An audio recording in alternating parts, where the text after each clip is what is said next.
Welcome to the Petersen's Bowhunting Podcast. All bow hunting, all the time. Now, here are your hosts, Editor Christian Berg and Associate Editor Mark Dempko. So, hey, everybody, welcome to the Bowhunting Podcast. Super excited today. We have two very special guests. When Christian and I were at the Archery Trade Association show, we met Dave and Aleah Wozniak, and it's an incredible story. Dave, you've been hunting most of your life. Your daughter started hunting when she was, I'm going to get this wrong, it's like 6 years old? Yeah, 5 or 6 years old. She actually started hunting with a crossbow at the time. We live in Ohio, and it's got some pretty liberal regulations as far as youth. There's no minimum age limit. They had an apprentice license at the time. As long as you were with a licensed hunting adult, you could hunt at any age in Ohio. You buried the lead, Mark. You buried the lead. Lots of kids start hunting when they're 9 years old. Not that many kids who are how old, Aleah? Yeah. How old are you now? Oh, I'm 14. So not too many 14-year-olds have killed how many bucks with your bow? 6 with a compound? Yeah, 6 with a compound. And how many with the crossbow? That's right, 7 with a compound. 7 with the compound and 3 with a crossbow, I guess. 3 with a crossbow. So she's 14 years old. She's killed 10 bucks. And Dad, how many of them are over 140 inches? Yeah. With the bow, all of them, and a crossbow, all of them. I think, she's killed one in Montana that was mature deer. Actually, last year that wasn't quite 140, but all of our Ohio deer have been 140 inches or above. But it's a good area. It's a good area, and we're blessed. So yeah, I just wanted to get that out of the way, Mark, because I didn't want to get too far into this show till people realize, why are we listening to this 14-year-old girl? Well, you're listening to this 14-year-old girl because she's killed more big bucks than you'll kill in your lifetime and I'll kill in my lifetime. And you better listen to her because she can also shoot the lights out at 100 plus yards. She will outshoot you at 100 yards and she will outkill you every season. So with that, now back to our regularly scheduled program. I'm sorry, Aleah, but I get excited when I see you because you are my hero. Yeah, and I was going to get to that after the icebreaker question, but no, I'm glad we took care of that, because when you told me that you shot how many deer, and they were, average of 150 inches and all of them over 140, I'll blow away. I'm still waiting for my first 140 inch deer, but like you said, we just had a chance to meet you at ATA and super excited to have you on. But let's back up. Dave, when did you start getting Aleah out with the bow? Obviously you started at a really young age. So let's talk a little bit about that. How did that process begin? As far as getting her outdoors, I don't think there's any such thing as too young to get a kid in the woods, get them in the field. Just experience the outdoors in general. They don't have to be hunting, obviously. She was helping blood trailing, scouting, checking trail cameras, even helping with food plots when she was, or tagging along with me when she was 2 or 3 years old. Then she actually started hands-on, pulling a cultipacker across a planted food plot at probably 6 or 7 years old. Running a tractor when she was 10 years old, helping plant food plots, checking trail cameras, glassing bean fields and alfalfa fields in the summer for deer when she was, 8, 9, 10 years old. She started hunting with a crossbow when she was about 5, 6 years old, because I thought she, at that point, was emotionally and mentally ready to handle harvesting a deer herself. She had been around me and actually witnessed kills that I had with a bow over the years, in the blind or tree stand. But I thought at about 5, 6 years old, she was mentally, emotionally ready to handle killing something herself. Yeah. Now, Aleah, what's your first memory going out with Dad? What's the first thing you can remember? I remember he shot this buck and it was there was snow everywhere. The ground was covered in snow, and I was super little though. 2 years old. I only remember a little bit, but I remember hugging the deer and saying "I love you" to it. That's pretty much it. You probably don't still do that every time anymore. No. We hug now. I probably had a few deer in the last several years, so a couple of the bigger ones. Well, I mean, there's so much that we can dive into because obviously it's a process to go from where you started to where you are today. But I mean, I'd really like to hear from you, Aleah, because, on the one hand, of course, you couldn't have done all that you've done without your dad, and he's been a great mentor for you. But I find it very interesting because there simply aren't a lot of 14-year-old girls who, even if they had your dad as dad, would really desire to do this the way that you do. So talk about, the evolution in your own life from, when you're a little kid, I think you naturally want to do just about everything your parents do. But as you've gotten older, and of course, I know you're involved in lots of other activities, you got a lot of friends, you're a pretty normal teenage girl. Why are you still so passionate about all this? I guess it's just something that I really love to do, especially like with my dad. And I love to help like my little brother. I love to help like him get into hunting too. But I just love being outdoors, and I don't know, I guess it's just really my passion. Does your dad ever have to bug you to go do this stuff, or are you always up for it? Usually I'm always up for it. There's a couple times where if I have to get up early to do something. Yeah, turkey season's not our favorite, the 4 a.m. wake up, so but not mine anymore as either. If I could add to that, it's funny because there'll be the last several years we had a couple challenging seasons, late season hunting, that we didn't have the late season conditions, or the regular season was tough on us, or the rut was tough, just a fickle rut or a lack of rut in general. And there were days in January when we'd been hunting for 3 or 4 months at that point, 15, 20 degree afternoons. Just I literally didn't want to hunt. And Aleah said, we're not going to kill anything in the house. So her persistence and perseverance and stick-to-itiveness has always impressed me. And again, she's more persistent than I am, it seems, the last several years. I love hunting, don't get me wrong.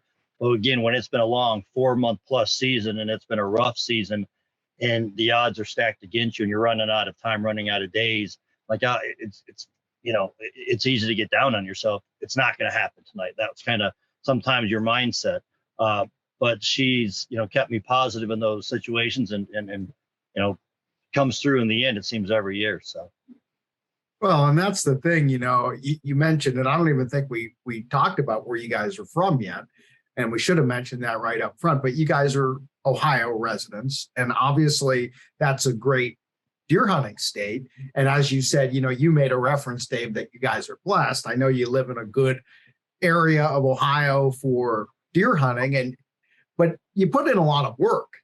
Talk to me about the amount of time that you guys spend in the field, not only in the season, like you said, sticking to it right up to the end when it's cold and miserable and most people have given up, but really starts many, many months before that for you guys, doesn't it?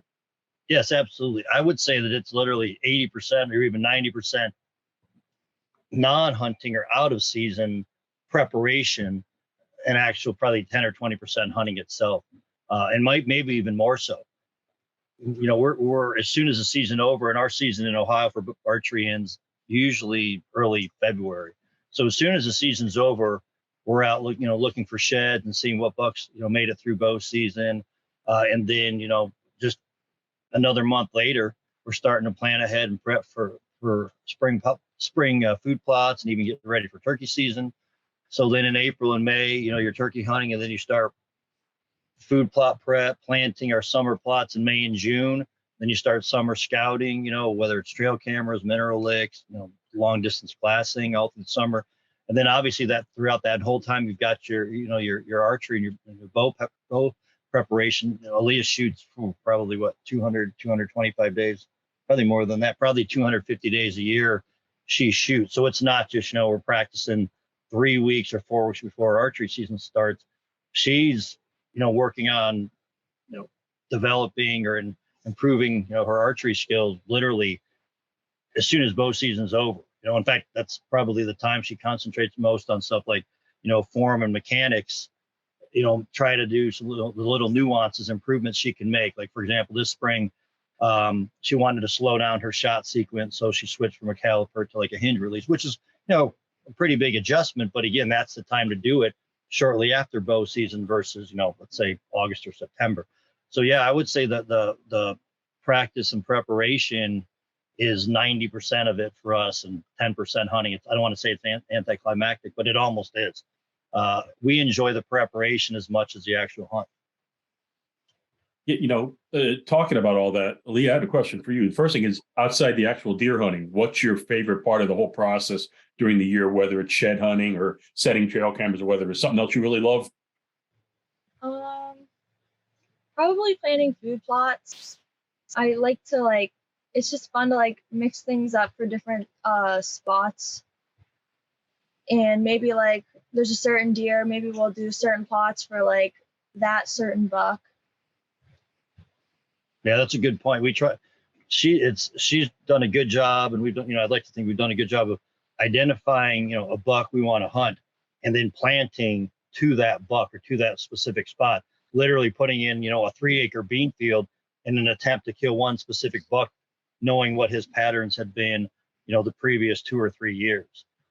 Rather than just, hey, we're going to put a food plot in and hope a big buck shows up. We're planning to not just bucks, but specific mature bucks.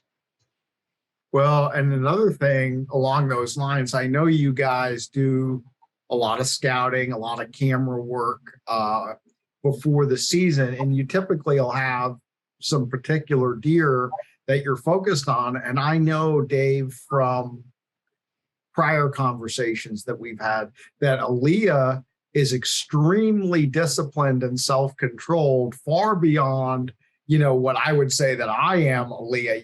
If I've got a 180 in the area, but there's a few 160s in the area, I'm going to be very tempted if those 160s are daylight roamers that are standing under my tree every day. My patience is going to wear thin, but you don't tend to give into that kind of temptation, do you?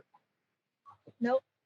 It's I think that's the thing that maybe impresses me most with Aleah is her dedication, and that includes to one specific deer. Of all the 8 deer she shot, 8 bucks she shot in Ohio over the years, all 8 of them were the specific buck she was hunting at that time. So, and then our last 20 bucks in Ohio combined have been between Aleah and I, have been the specific bucks we were hunting when we harvested that buck. But again, it's that comes with hunting your own specific areas. Obviously when you're out of state on a 5, 6, 7 day hunt, you try to kill a mature animal. You've got limited time, but at home, we've got a 4-month plus bow season. Our strategy is wait them out. At some point, they're going to make a mistake. Now, Aleah, is the kill,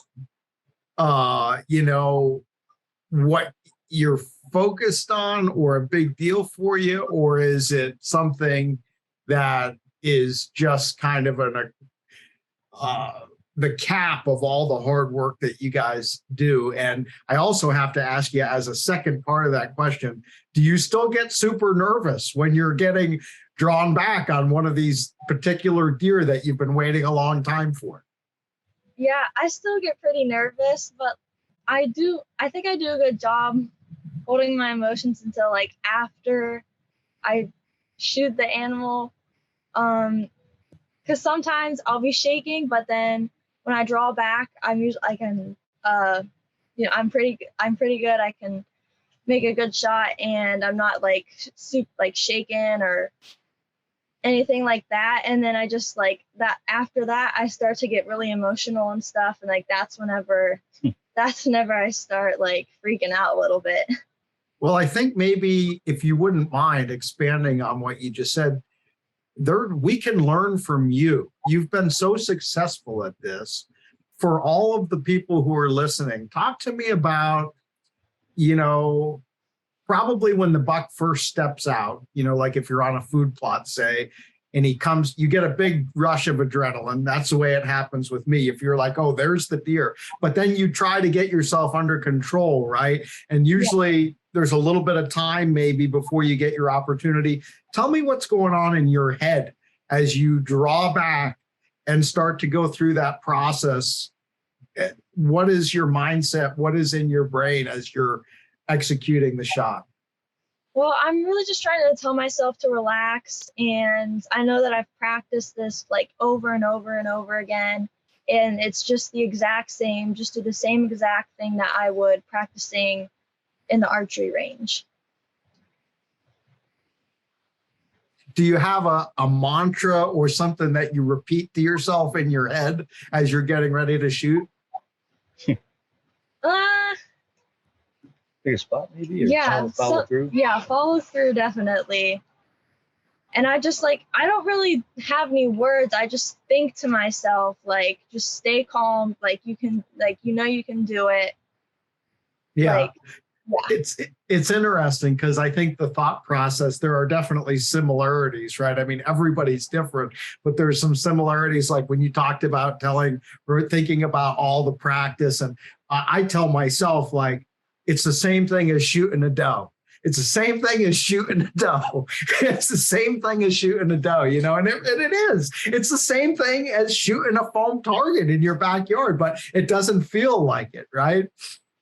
No, but you're right. It doesn't feel like it at all. But I think that's one thing that helped Aleah is, when I was her age, archery shooting, I would shoot at a 3D target was a challenge. And we obviously do 3D shoots on weekends and stuff.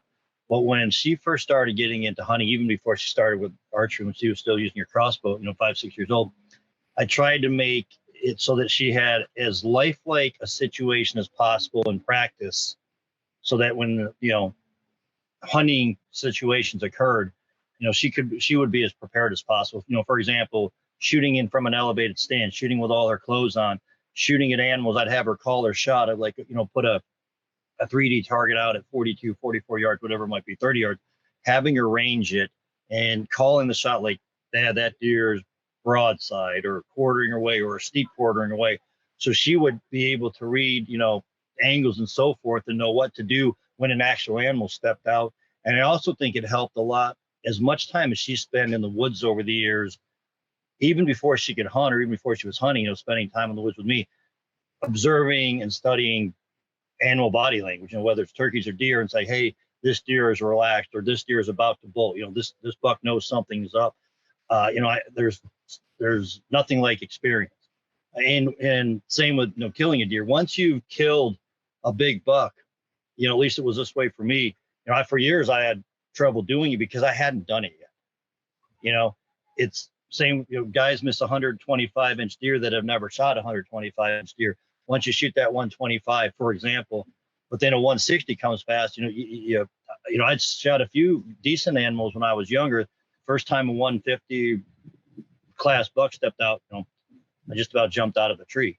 So, but then once you have done it, you have that experience, that confidence to know the next time it happens, you could do it. So, I think that those early accomplishments or successes really helped her later in life. And that goes for anything, whether it's hunting or basketball or life. Once you accomplish success or achieve success, it's easier to be successful, going forward in future encounters. So I think it was fortunate that she had some success early on to give her the confidence again early on that she could do it, and that's carried through all these years. Geez, Mr. Demko, I left you a big opening there. I was thinking you were going to jump in. I was thinking about it because I wanted to ask you. You have the My Story with Aleah. You have that Facebook page where you put all the videos up, and probably up until the past year, and you really documented the whole process well. And as Christian said at the start, the thing that really grabbed our attention is, Aleah, you're out there shooting 80 and 100 yards and hitting the bullseyes. And so, we should probably talk a little bit about what your current bow setup is and what you really try to hone in when you're shooting those longer distances and how it's helped you as far as when you're out hunting in the field. I mean, there's a lot to unpack there. But I mean, first thing is you're shooting really accurately at really long distances. And so what's your current setup that you're using as far as a bow and an arrow? I'm shooting a Hoyt Arc 7, and my draw length is set at 29 inches. So I have a pretty long draw, and pretty sure Same as mine. pretty sure the poundage is around 57. Yeah. But she shoots what, Axis 340 arrows, grizzly stick broadheads. Her total arrow weight right now is around 502, 503. So it's a fairly heavy setup, but that's the same setup she shoots, on the range. And you had mentioned, Dave, she shoots like 250 days a year. Just talk about a typical practice session, Aleah.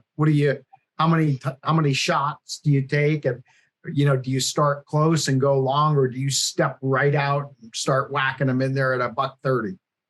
Usually I start pretty close, and then I'll move back. And then once I go back to 40, I'll go back up again, and then I'll just start shooting in random areas. And then I might even do a little bit of blind bail so that I just can practice on my release. And then I'll go back to shooting a little bit more. And then sometimes I'll go out and shoot 100 yards. And is that like how far you normally shoot at the farthest, or do you shoot even farther than 100 on a regular basis? Some days I'll shoot a little further than 100, but that's usually about how far I'll go. Well, your sight maxes out at some point, right? 70. Yeah. 70. So the slider on her sight only maxes around 70. So anything past that, especially those further distances, 100 and plus, she's actually aiming at a spot several feet or even 15, 20 feet above the actual target. So did you work out reference points, Aleah, for these targets at home where where to aim, or how are you figuring that out? Usually it's just on the floor. Yeah. It's just randomly if because we don't have the target in the same spot, usually it'll move around a little bit. So we kind of just have to estimate usually a foot or two above the target. Or sometimes I'll set my pin right on the top of it. So obviously you shoot enough that even without thinking about it consciously, you are thinking about it, but okay, I'm going to make an analogy for you.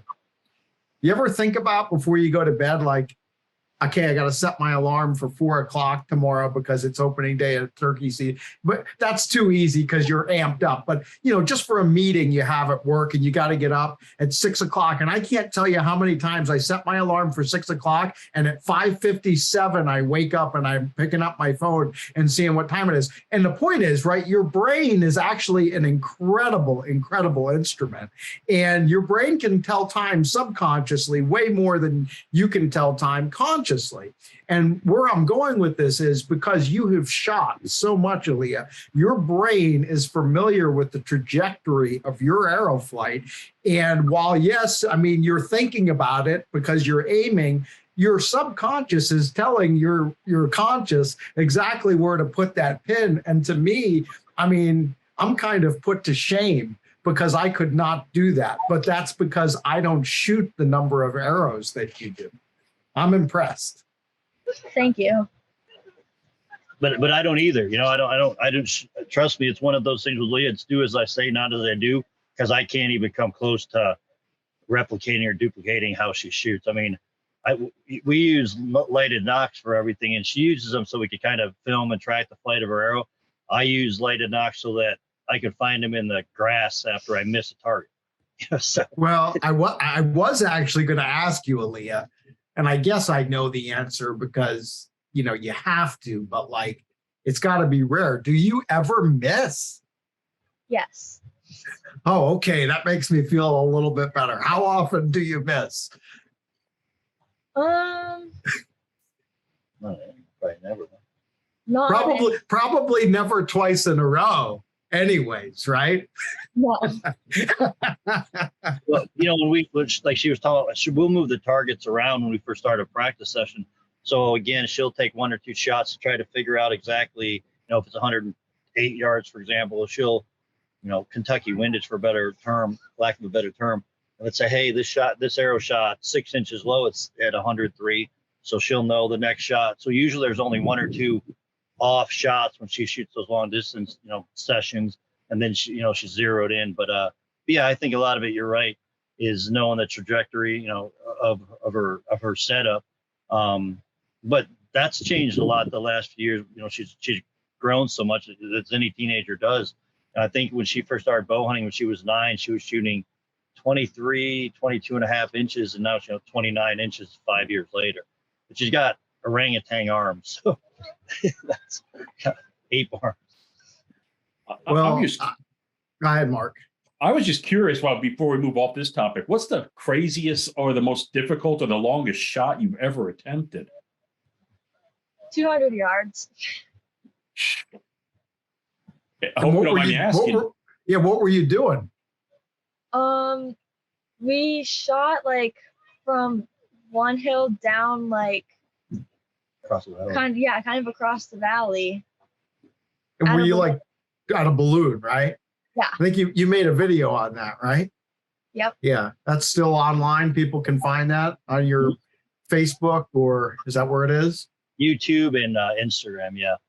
Gotcha. And speaking of YouTube and Instagram and all that stuff, I mean, I know you guys not super well, but I think well enough to know that you'd be doing this together if there was no attention from anybody else. But the fact of the matter is, because Aleah, there's not a 14-year-old girl behind every tree doing what you do. People do tend to take notice, and you've gotten some attention from folks in the industry. I know you have a relationship with Hoyt. I don't know who else, but talk to me a little bit about that. Like, what kind of relationships have you developed, and what are you doing, or what are your goals with this, in any sort of a professional sense? Not that you're going to maybe think that you're going to make a full-time living, but even as you grow up and pursue whatever other interests you have, what do you think the outdoors world has for you as well? You want me to start? Kind of, you take over this? Yeah. One? So, well, real quick, Christian. So we were fortunate to be with Archer's Choice with Ralph and Vicky for years, even like I was with them before Aleah was born. And then several years ago, around probably 3.5 years ago, Aleah and I we'd been talking about it for probably a year, and we'd been posting some videos online of her long distance shooting, and that started kind of garnering some attention from parents that were interested in getting their kids involved in archery and bow hunting. So we set out, again, exactly 3.5 years ago, this January, it'd be 2019, 2020, I guess it was, to create a digital type project called My Story with Aleah. But the goal or focus behind it was to try to inspire other kids and youth to get involved in archery and bow hunting. No one wants to listen to no one wants to listen to me lecture them. No kid wants to listen to me. You get lectured by your parents all the time. What are kids watching on social media and YouTube, for example? They're watching other kids, whether it's playing with Legos or playing video games or opening Christmas presents. Our thought was, who better to influence and inspire other kids than a kid? So that's kind of was the premise or the goal behind My Story with Aleah. And it's been fairly successful, and we've got some wonderful partnerships. You mentioned Hoyt. We've got about 7 or 8 other really strong partnerships that we've had for the most part the whole 3.5 years. I guess we picked up a couple new ones the last year or so. Don't mind that's really cool. Feel free to, if you have sponsors or partners that are helping you out, feel free. This is your time to brag about everybody and what great stuff they make. Well, for Aleah's clothing sponsor, and they've been probably one of our strongest partners since the beginning, it was DSG Outerwear. Even before we started My Story with Aleah, Aleah's worked with DSG for 6-7 years. Yeah. DSG Outerwear, which is a women's outdoor clothing line. It's phenomenal stuff, whether it's ice fishing, snowmobiling, hunting. They've got a phenomenal line of clothing that's made for women, in a woman's body type, and it's functional quiet, zippers are set up properly, quiet, functional, warm, for late season hunting. So my DSG outerwear for our, as far as hunting gear, we've got for archery, I should say, Hoyt Archery has been a strong partner for the whole time, 3.5, 4 years. Easton Arrows, strong partner. Grizzly Stick broadheads, and then more along the lines of, like, as you could say, I don't want to say ancillary partners, but as far as not necessarily just hunting related, Merit Seed is a really strong seed company we started working with. Rogue Bowstrings. What else we've got? Browning trail cameras, which we've been using Browning since Aleah was 2 or 3 years old. Just a phenomenal company and super strong partner that I can't say enough about them. And Aleah, do you know Tom Rainey? Yeah. Big time. Tom Rainey, do you hunt with Tom Rainey? He probably wants to go hunting with you too. We want to hunt with Tom. Did you go on a hunt with Tom? Tom is awesome. No, you need to go on a hunt with Tom. And they make obviously great trail cameras, but Tom has probably the greatest broadcasting voice of anyone who's not in professional broadcasting. He's phenomenal. Aleah was fortunate enough to do a podcast with him at the ATA this past January in Indy, and just a phenomenal guy. And you're right, though, Christian. He's got an amazing baritone voice. And just an awesome personality too. He's awesome.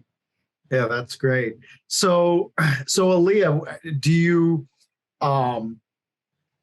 find that you have opportunity to get involved in helping other kids shooting? Do you do any coaching, or have you gone to any Scholastic 3D or things like that where you can maybe serve as a mentor for other people your age who are getting into this?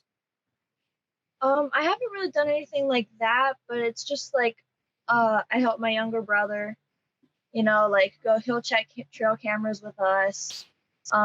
He's always watching hunting shows on TV.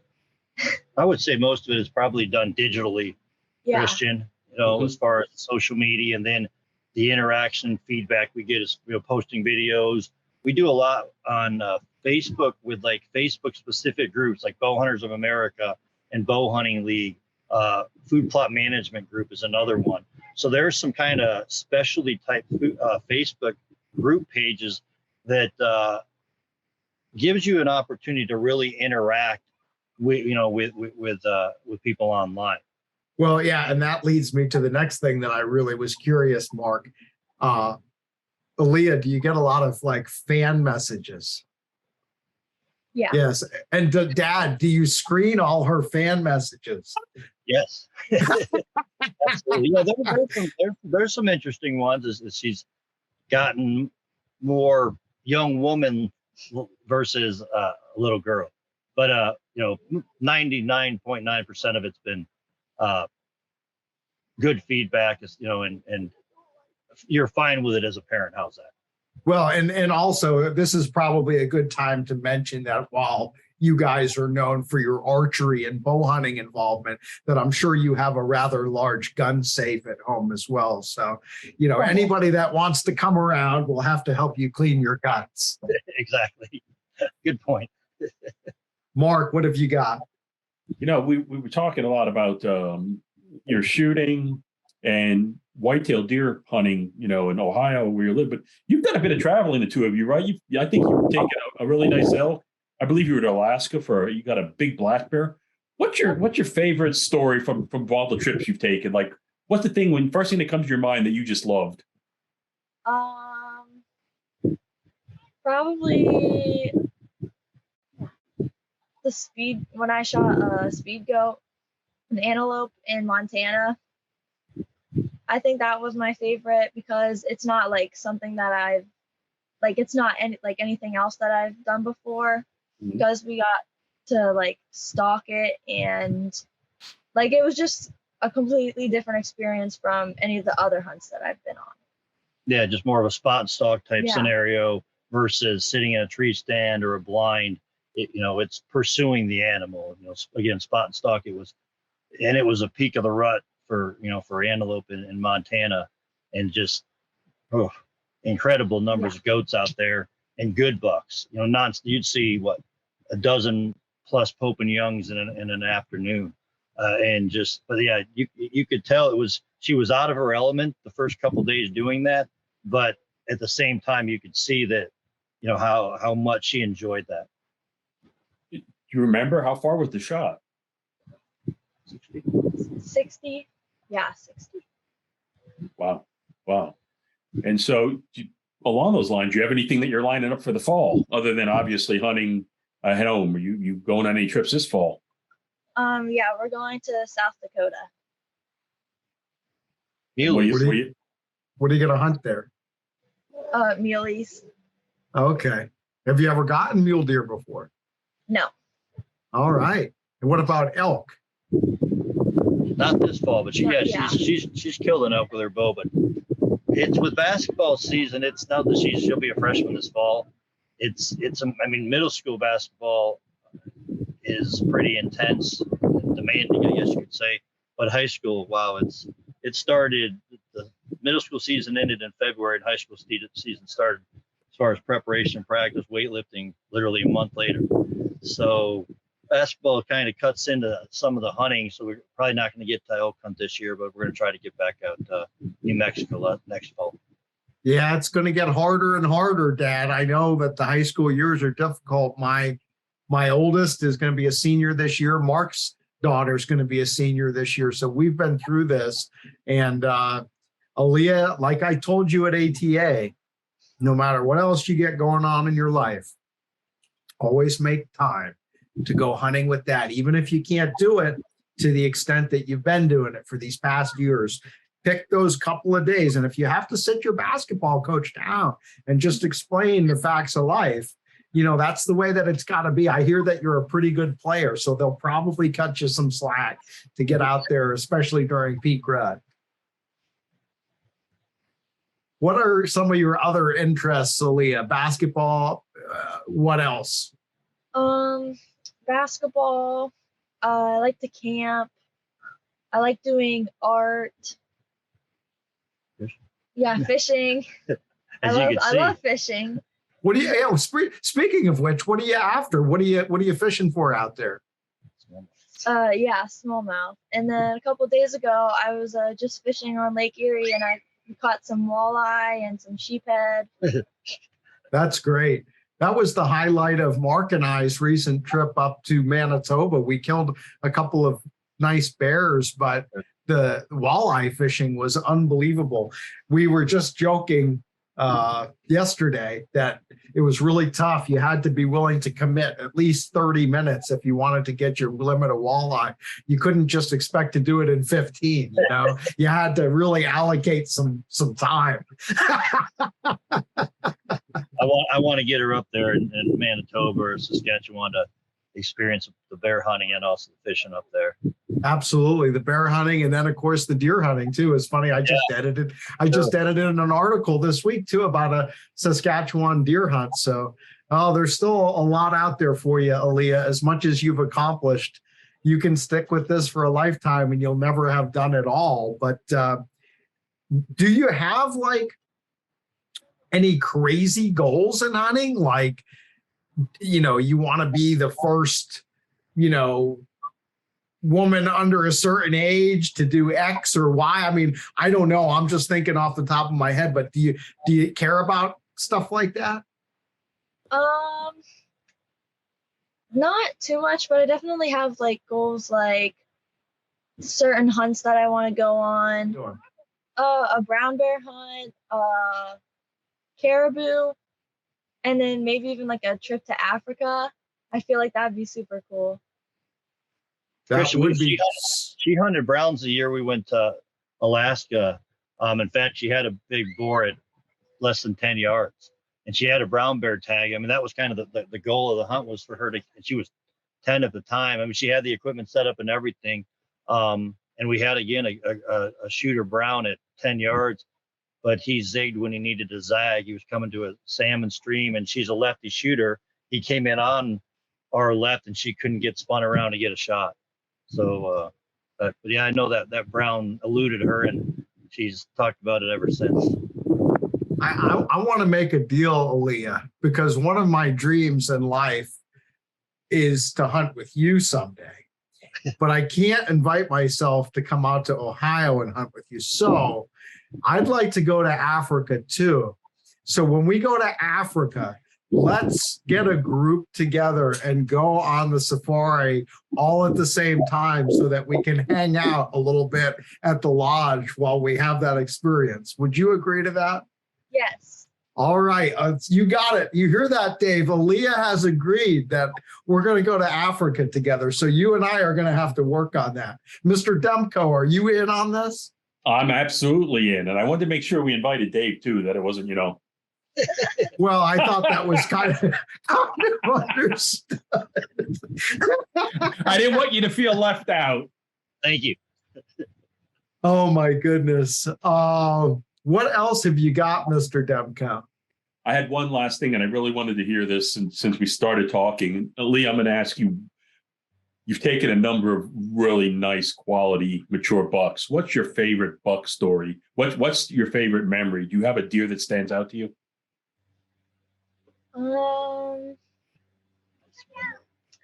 Iceman probably, because it was super late season. I'm pretty sure I shot him in January, and it was just, a rough season.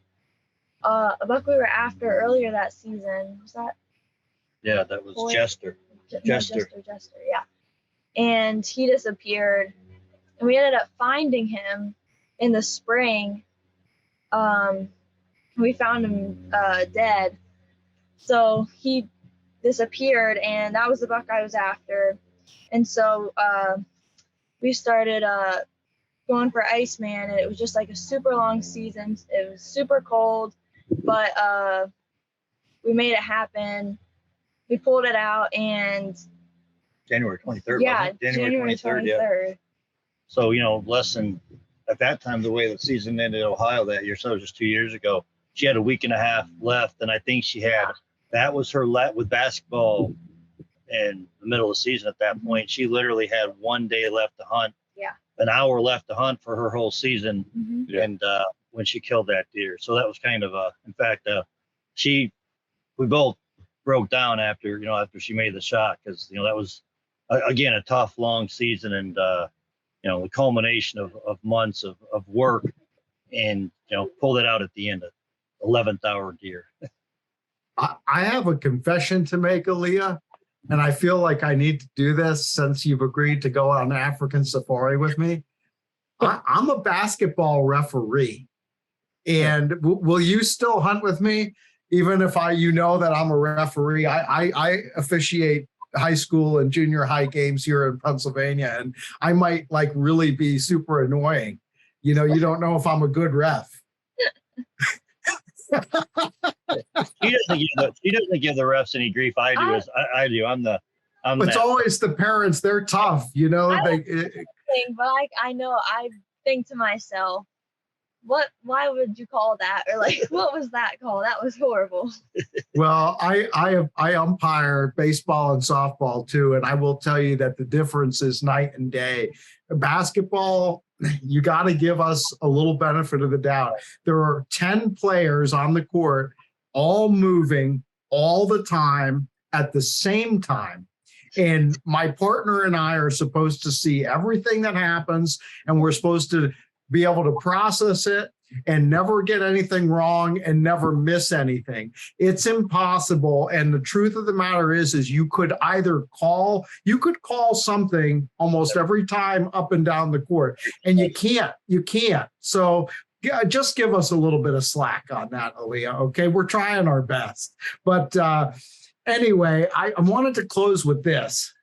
This is for you, Dave. Obviously everybody wants to focus on Aleah, and she is a remarkable young woman, but, this is an opportunity for you to sort of brag on her, because when you think back to when she first started hunting, as kids don't know what they don't know, but we know as more experienced hunters, you literally have to tell a new hunter, when to hold still, when to stand up, when to draw the bow, when to take the shot, every little thing. And she has now matured at the ripe old age of 14 into like an incredible hunting partner. I am sure that, it just comes so naturally to her. And so, when you look at her as not only your daughter, but your hunting partner over what she has done in the last 10 years, I mean, just talk to me about what that has meant to you and just how, good she is today compared to where she was then. I mean, Christian, this goes without saying, you and I have talked about this many times, but I can't tell you how proud I am as a parent, as a father, not because of her successes, or not just because of her successes, but because of all the work she's done to achieve these successes, her hard work, her diligence. I mean, she gets it, it's not just about, hey, I want to go kill something, put me in a good spot. She's earned every animal she's ever killed, she's ever harvested, whether it's here in Ohio or out of state. But she works year round, and she has since she was little, since she was old enough to safely be on a four-wheeler, safely run a tractor. But she puts the work in year round. And I think that's what I'm most proud of is, again, the successes are, absolutely I'm proud of that, the great animals she's harvested over the years, but it's the work that she's put in to get to a position or point where she's able to, to make killing shots. That's what makes me more proud than anything as a parent is, again, how hard she's worked all these years to become successful, not the success itself, but how hard she's worked and diligent she's been about it. Again, it's late season, it's cold. You're burned out. Maybe you've been hunting for 4.5 months. There's a million other things a teenage girl can do at that point. Hang out with her friends, play basketball, do anything, play videos, whatever it might be. And she knows that you're not going to kill anything in the house. So I think that how hard she's worked over the years is what makes me as proud as anything, not the successes she's had. Again, I'm super successful. I'm super happy about those successes, but it's how hard she's worked and diligent and persistent she's been. That's what makes me most proud as her dad. And I mean, she's an awesome kid. She cares about hunting. She cares about the outdoors. She cares about, trying to help get other people involved with hunting and archery. And she cares about the animals we hunt. She respects the animals we hunt. So, she's an awesome kid, and I couldn't be more proud. Well, you remember, Aleah, all those nice things your dad just said about you, because as Mark and I can attest, over these next several years, as you go from a freshman to a senior, Dad there is going to seem a little more and more progressively annoying to you as the years go by, as you realize how little he knows and how wise you have quickly become. But just cut him some slack, because he really does care. Mark, I don't know what more I can say. Why don't you take us out? Well, you know what? First of all, just thank you both so much for taking time to join us, especially since you're on your vacation. We really appreciate it. And I will just add, probably the best background we've had, I think, on the podcast. Looks gorgeous there. So thank you both, and keep knocking them down. Hopefully you have a great fall, and hopefully we'll see you at a ATA show come January. And for everybody who's listening, thanks for joining us on the Bowhunting Podcast presented by Lancaster Archery Supply. We'll see you next time. Thanks, Mark. Thanks, Christian. Thanks for downloading the Petersen's Bowhunting Podcast. All bowhunting, all the time. Pick up the latest issue of Petersen's Bowhunting magazine on your local newsstand, or connect with us online at bowhuntingmag.com.